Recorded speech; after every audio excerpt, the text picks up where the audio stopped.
لما هيجي التقرير بتاعهم يعني احنا النظام عندنا في مصر هيهتم بحاجه زي كده او حاجه كبيره. هناك لو في قطه على شجره بيجيبوا 50 عربيه مطافي وناس كتيره بتيجي لحد ما ينزلوا القطه من على الشجره. احنا هنا بنذبح القطط، سيادة ماشيين النائب، بنظريه ذبح القطط. سيادة النائب، اتفضل.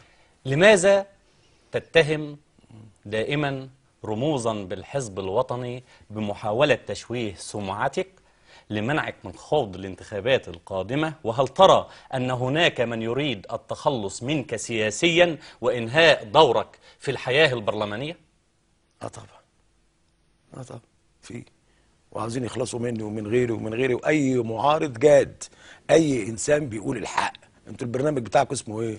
كلمة حق. كلمة حق. نعم. اي واحد بيقول كلمة حق في البلد دي مش مطلوب في طب ما احنا المرحلة بنقول دي. كلمة حق في عهد لا مبارك لا وعلى لا الهواء لا مباشرة لا اهو، لا لا وبنقول لا كلمة لا حق لا لا انت لما تقولها وبتتكلم غير حضرتك اهو. انا لما اقولها غير لما واحد تاني يقولها. لا تفرق كتير، تفرق كتير، تفرق كتير.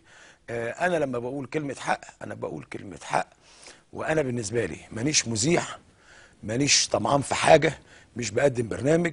انا بقول كلمة حق بما يرضي الله، لان في يوم من الايام هقابل ربنا